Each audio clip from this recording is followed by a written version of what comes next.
Okay, hello everybody and welcome to Powerhouse Working Moms Mindset Summit. We are so excited to dedicate the month of June to all working mothers. Your jobs now are harder than they've ever been, and so the goal here is to provide you with one place that you can go to for your mind, body, and professional support. And today, I am so excited that we have to present to you Aliza Licht, is the founder and president of Leave Your Mark. And that's a creative brand marketing and digital strategies consultancy. And she's also the author of the best-selling book, Leave Your Mark, and host of Leave Your Mark podcast, which offers fresh career advice every Sunday.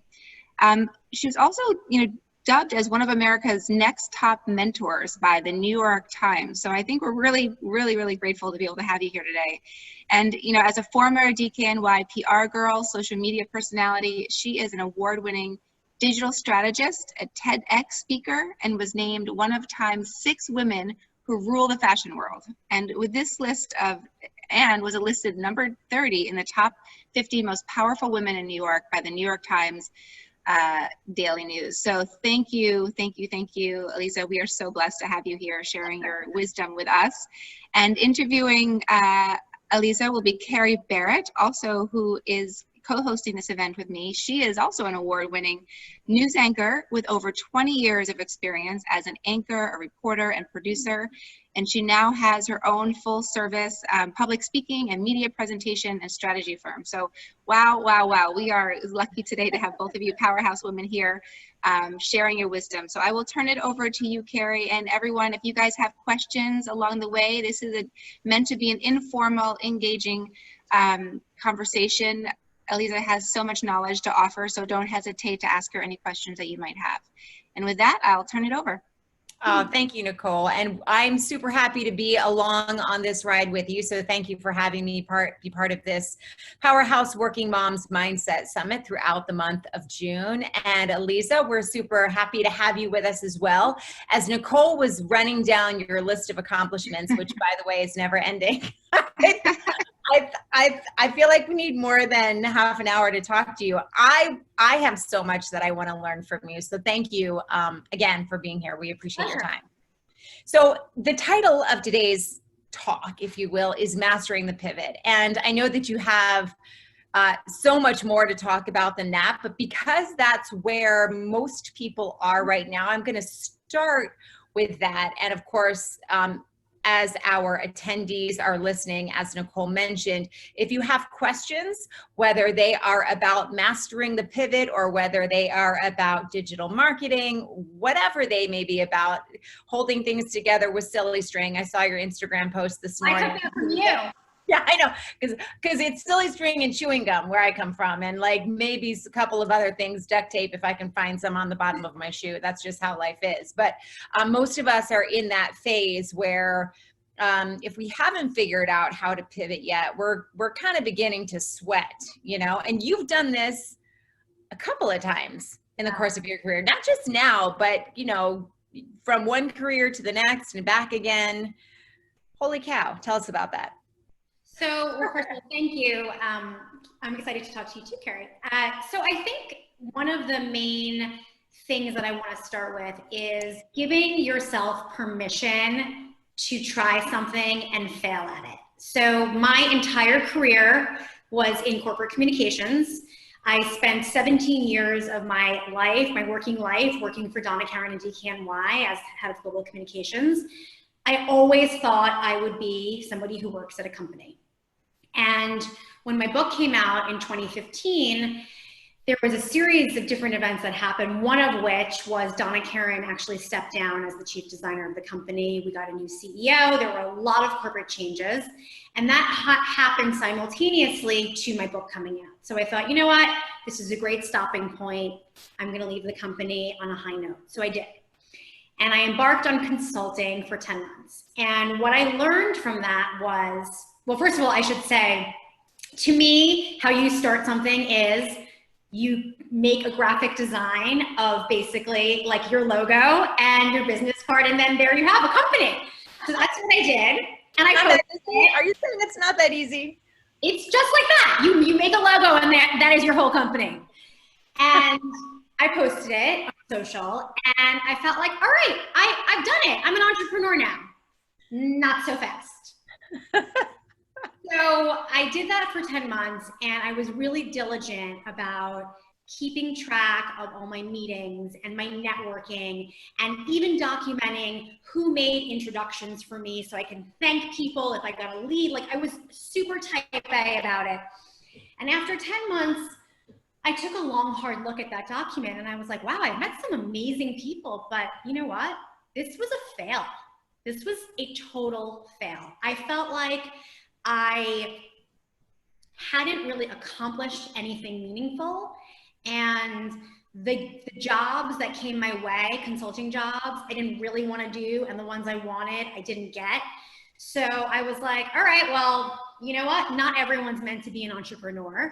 And I was like, I'm going to give it up. And I actually documented this in my Forbes column. And it literally says how you know you're not meant to be an entrepreneur. I saw that article, by the way. Yeah. So then I go back in-house as head of global marketing of the brand Alice and Olivia. And I feel all of a sudden like, all right, I'm a working person. I work for other people. That's okay. And then this past March, I got that creative bug again. And I was like, you know what? I think I need to do something for me, for my own brand, for Leave Your Mark. And I was like, I'm going to do a podcast. So I left the company to start doing that. And this past March, meaning like 3 months ago? No, 2019. Sorry. Okay. I can't even keep track of time anymore. I'm like, that is quite some time to pick to leave. Very brave. So I was so focused on the creative aspect of the podcast that I didn't realize, oh my God, I inadvertently now made myself a consultant again, because actually that's how you have to make money. Right. So then I started to think like, wow, I put out there that I like failed at this, and now I'm trying it again. So I decided to write another piece to talk about how I sort of built it the second time, and then brought in experts to talk about their tactics for building their own consulting businesses. Yeah. So going back to the original comment is, I think when you give yourself permission to fail at something, you actually begin again. Yeah. And then, you know, it could work the second time. So it was working until, of course, the pandemic, and now it's a total failure again, but whatever. Don't say that. You don't know. You don't know. Well, you kind of know. How did you, so pandemic aside, what did you do differently second time around? Because I'll tell you, like, I started, just brief side note, I started my consulting business a year ago. And when I came home and announced to my husband that I was going to start a business, he was like, excuse me? Like, yeah, you can barely balance a checkbook. I mean, truly, it was 6 months ago that I finally learned what a P&L was. But so I have, as far as that part goes, a steep learning curve. But what did you do differently the second time around? How did you figure out how to pivot from the way you did things first time? Was it mindset? Was it tactics? It was tactical. It was tactical. So, you know, being in the fashion industry for as long as I have, which is over 20 years, I have an enormous network of people. So it was not for lack of people. Like, I can call upon different facets of people across different industries. What I found, and I think this is where people have to really think about, like, what makes you happy? So when I started to think about all the skills that I had amassed over my career, did I still want to do those things even though I knew how to do them? And that's where I started to, like, I literally made a list of, like, here's all the things I know how to do, but what do I still want to do? Because I think originally the first round, I was like, well, I'm a publicist. I'm a publicist. That's what I do. And then I realized, well, actually, no, I don't really want to do that anymore. So I started to hone in on the part of my job that I love the most, which was really the content and the digital strategy. And when I focused the scope to that was step one. And that made me feel also more comfortable that, like, I knew the direction I was supposed to go in. The second thing that I realized is I am not great working solo. Like, I don't enjoy working out of my apartment. I don't enjoy working out of even like a co-working space. I like to work with teams, which is why I thought I should go back in-house. So the second round, what I did was I structured it in a way where I would be part-time physically at a company, but accessible full-time as if it was my job, but then only bill the company for the hours that I worked outside. So almost like a rent-a-CMO. So that's essentially what I think of myself as. So I was able to lead an existing team at a senior level, part-time in the office, and then, but still be there for them, you know, after my days were over. And that gave me a sense of team. And it felt like, because I'm a mentor, Leave Your Mark is a mentorship. So to me, I need to be leading a team, and that has worked really well for me. That's awesome. I mean, and it's so important to recognize. And I see myself in you when you describe how I had to really dial in what it was that I A, wanted to do, B, was good at, and C, could focus on, because oftentimes the tendency is to cast that net so wide, and you're just looking for all the little fish rather than, there's a phrase, Nicole and I were talking about it earlier. I think it's like fishing in the red zone, where it's like, you know, that's where the big fish are, and that's where you're going to find your ideal client. But sometimes in the beginning, you don't even really know where that is or who that is. Sure. So tell me, one of the things that we talked about a little bit prior to this interview was the way that you communicated that pivot or that change to, right, either your clients or your network or whomever it is that was in your circle. And that was a key part of making some of those changes. So can you tell us about, how did you know how to do that? Well, I mean, I am a communications person, right? So knowing how to do it is part of my job. So I think one of the things that people don't think about is you have to spoon feed information to people. And when I made the decision to start the podcast, to start consulting again, I made it my business to send out individual emails to different strategic people in my network to let them know what I would be doing. And I think that sometimes you feel a bit awkward because you're like, okay, why does anyone care what I'm doing? Like, whatever. But if you don't tell people what you're doing or what you're trying to do, you're not giving people the tools to actually help you in the end. So I'm usually like the go-to person. People come to me all day long for career advice, and I'm usually the one who doesn't feel that comfortable going to other people. So I have to push myself in that regard. But I think when you are someone who feels a bit awkward as far as like communicating what you're doing, the best thing to do is really to reach out to your network and just say, hey, how are you? What are you working on? And then they'll turn it back to you, and then you can share it. But I think it's essential because that's how synergies happen. That's how cross-pollination happens. And actually today I published an article on Forbes called How to Be Your Own Publicist. I was going to ask you about that. I just read it prior to this. And you talk about how you kind of have to be okay and strategic about, and I know especially as women, we hate to use this word, but like bragging about our accomplishments. Yes. So Meredith Feynman, she's a friend of mine, and she has a new book that's coming out next week called Brag Better. And I have to say, she's one of those people, she rubbed me the wrong way when I first met her. We were on a panel together. Yeah, and it's funny because she and I connected recently about her book, and she said to me, she's like, I don't know if you'll remember this, but we were on a panel years ago, and I didn't really handle myself well. And I'm like, oh no, I remember. I remember every detail. Every single detail. And we laughed about it, and she actually put this story in her book. Because her whole premise, and I have to say, I have really an enormous amount of respect for what she's done, because she was managing all these high-powered women who had no idea how to talk about their accomplishments. And speaking about your accomplishments is how you progress in your career. So it's uncomfortable for some people, it's easier for others, but it's something everyone has to learn how to do. So I interviewed different people for the article, some more quiet, some more loud, and different approaches, because I think it is part of, certainly this time during the pandemic when we can't get in front of people in real life, Yeah. You really do need to know how to be strategic about how you're speaking about what you're doing.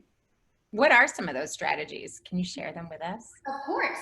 So some of the tips, and this is, written out in the article, but Which, by the way, just for our attendees, she has 1 million articles. If you put your name into the search bar on Forbes.com, and they're good. I poured through them. There's a lot of content and a lot of value in them. So I urge you to go check them out. Thank you. So Meredith, these are Meredith's tips, and these are in her book. But she's so right, because when I interviewed her, I was like, oh, duh. First of all, like owning your space on the internet. Yeah. Like owning your name, right? AlizaLicht.com. Like that is the only place on the internet where you have 100% share of voice. So if you're not taking control of that real estate and putting your entire brand on there and what you do or what you can do, you're missing an opportunity. The other thing is really handing people on a silver platter your email signature. A lot of people don't think about email signatures, but it is a branding place that you can, every email you send can be communicating what you're trying to do without you even saying anything. Yeah. So I think that that's great advice too. And then Jillian Strauss, who you may know, I don't know, she's also a media trainer. She was a producer at Oprah for a decade.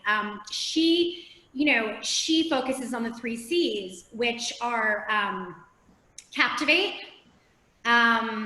connect, and I'm forgetting the third one now, but it's in the article. Captivate, connect. Should look at the post. I'm gonna get it for you.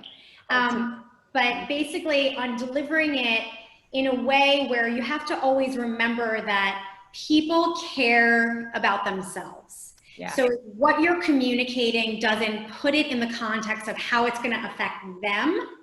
They're not gonna really be interested in what you have to say. They're not interested in learning about all your accomplishments just for your accomplishments' sake. They're interested in how your accomplishments can help them. Exactly. Oh, here, be concise, captivate, and connect. Those are the 3 things.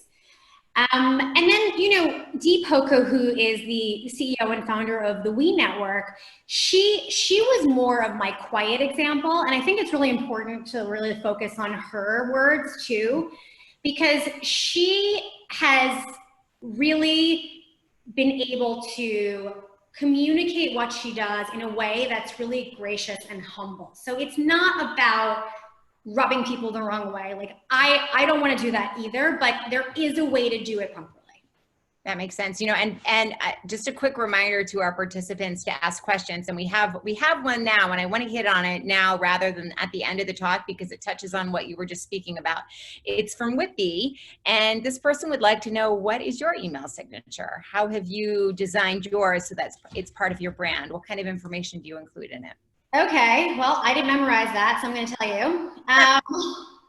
It says, Aliza Licht, founder and president, Leave Your Mark, LLC, creative brand marketing and digital strategy, my cell phone, my website, and then underneath I have like 2 spaces, and then it says author of Leave Your Mark with a link back to where you can buy the book, host of the Leave Your Mark podcast, which is a link back to the podcast, read my career advice column on Forbes.com with a link, and subscribe to my newsletter. So that's a mouthful. But it makes sense. And all of those things, you spoke a little bit earlier about how you really have to spoon feed it to people. And you have to make it so easy. Like they need to be able to click on something and go there. Don't make them navigate through a bunch of, don't make them search for you a needle in a haystack kind of thing. Yeah. And I also think it's great because sometimes there's so many discoveries that happen when you do something like that, because all of a sudden someone will be like, oh, I didn't know you have a podcast. Right. I do. And it's great. You should check it out. So tell us about your podcast, because this is kind of how this whole adventure started for you post-corporate life. So Leave Your Mark, that's your brand, it's your book, it's your podcast. Tell us about it. Well, I'm not a big planner. Mm-hmm. So I oftentimes will just come up with an idea and then just literally Google how to do something and then just do it. So I'm not saying that that's the correct way to do things. I think that, researching and planning are also helpful, but I'm kind of impulsive. So the podcast happened because I was feeling itchy creatively. I thought maybe I'll write another book. I pitched my editor at Grand Central. She was like, oh, that's an interesting idea. I gave her 2 ideas and she was like, give me pages. And then I was like, I don't think I want to write anything. So I was moderating a panel on influencer marketing, and one of the influencers, Grace Atwood, who has a podcast called Bad on Paper, casually, she's like, oh my God, you should do my podcast. And I'm like, sure, never been on a podcast, don't even listen to podcasts. And then she's like, wait, why don't you have one? And I was like, should I have a podcast? So I literally went home that night and I Googled how to do a podcast. I love it. And then I started reaching out to my network and just asking people who had done it and, you know, what kind of mic do you use and what are the pitfalls? And I just gathered all this information. And then I reached out, and this is also a great lesson because I think a lot of times we're waiting for people to give us like the sort of validation that they should have, you know, they should do something. So I was waiting for the Spotifys of the world to be like, of course we'll produce your podcast. You have a best-selling book. But no, nobody wanted to produce my podcast. So, and I spoke to everyone. I spoke to Audible, I spoke to Spotify, I spoke to Cadence, everyone. And I was like, why doesn't anyone want to work with me? But then I decided, who cares? I'll just do it myself.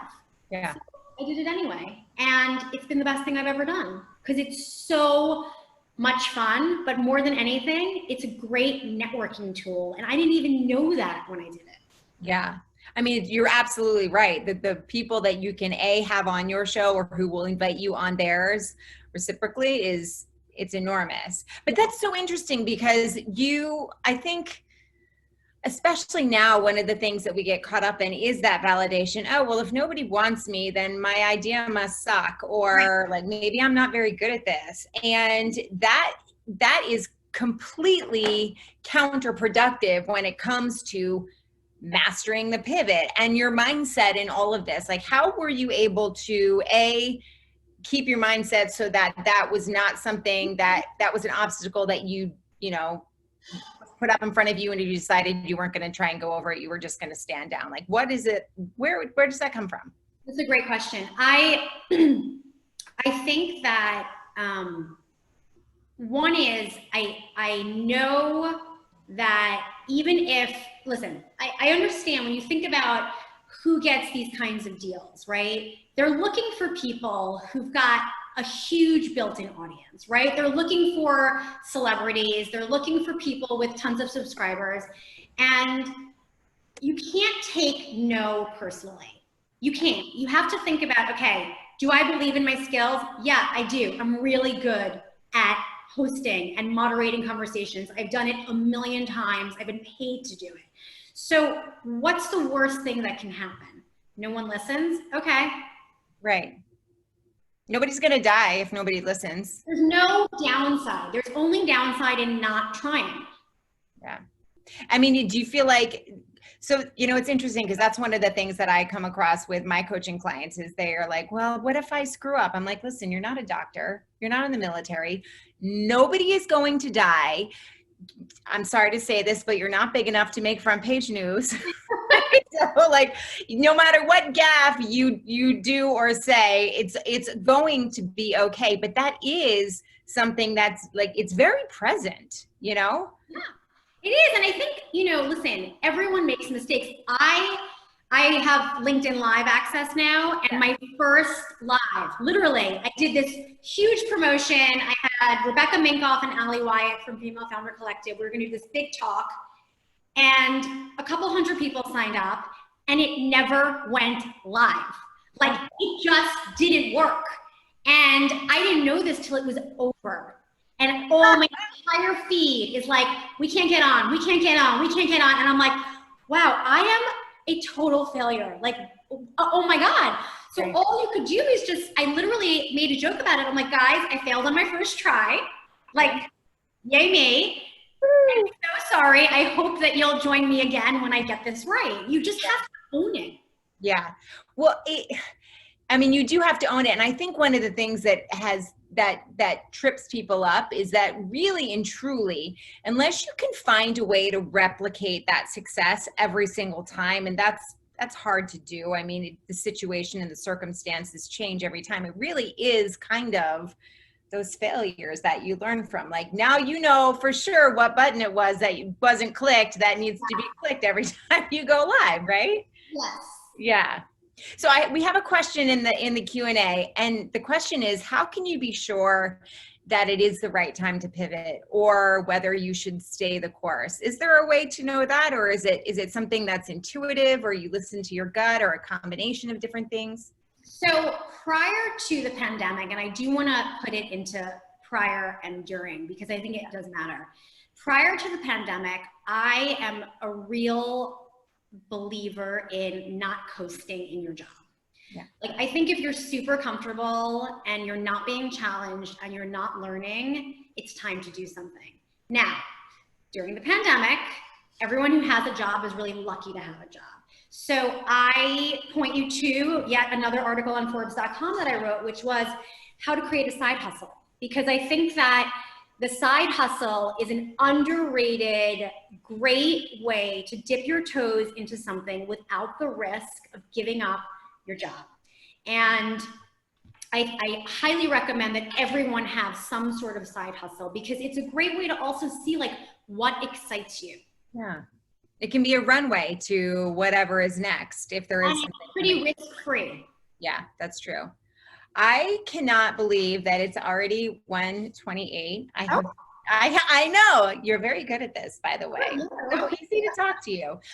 For our attendees who may be interested in learning a little bit more about you, a little bit more about your Leave Your Mark brand, your podcast, all that other good stuff, where can they find you? How can they get in touch with you? All that good stuff. So easily. First of all, thank you. You're a great host. My website is alizalicht.com. I'm on Twitter at Aliza Licht, LinkedIn Aliza Licht, and I'm very accessible. My email is askaliza@alizalicht.com. Very good. Okay, and we actually have one more question, and I'm going to ask it even though we're running out of time, because I think it's important. It's from Lisa, and she says, how do you do this with kids, small kids? How old are your kids? Well, my kids are bigger now, but I worked full-time in a very, very full-time, like 24/7 job. My kids are 15 and 12. Okay. And I think that the number one way to answer that is to put every single thing on your calendar. There is nothing that does not go into my calendar as a notice to myself, whether it's a phone call I have to make. I set alarms on my phone for the entire day. My alarms are going off because like I don't have an assistant. So who's going to tell me that I have a call? No one except my phone. I think you have to be really, really organized and really efficient. I have a great family support as well. And of course, when my kids were little, my mom was a huge help. Awesome. But I think you'd be amazed at what you can accomplish if you wake up just an hour before your kids do. Oh my God, that's so you work, not to get ready. Like that 1 hour before the house starts moving is like 5 hours of normal people's time. That is so true. I actually wrote my book at night between 9 and 1 a.m. when my kids were like 4 and 7. Did you, so what did you look like the next morning? Oh, I just put on some red lipstick and I was fine. And you were good to go. I look like I wrestled with a bag of hammers all night when I pull a trick like that. Make it caffeine and lipstick. There you go. You're good to go. You're awesome. Thank you so much. Thank you. It's a pleasure to talk to you. Before we let you go, I just want to remind our attendees of 2 quick things. If you signed up for the seminar for the summit online and you opted to make a donation, and we certainly encourage you to do so, you don't have to, but all of the money that's raised goes to support a local nonprofit. It is called Project Kind. Their website is projectkind123.org. It is an organization that helps people who are either on the verge of being homeless or who are homeless right now. And as we know, especially during this pandemic, very often it is single moms who are bearing the brunt of the financial fallout. So right now that money is going to put a roof over a mom's head and her children's head and put some food on the plate. So important for everybody who has the wherewithal or the means, even if it's just $1 or $5, we certainly do appreciate that. And also a reminder about our next event, which is tomorrow. That's Thursday, June 11th. It is Pause to Be Present. It is a mindful meditation workshop that is going to be held at 8:30 tomorrow morning. There should be a link already to that in your inbox. Aliza, thank you. We'll let you get back to work. I know you have a busy day. Thank you so much for your time. Pleasure. Bye. Absolutely. And to our attendees, thank you so much for being here. We will see you tomorrow. Bye-bye.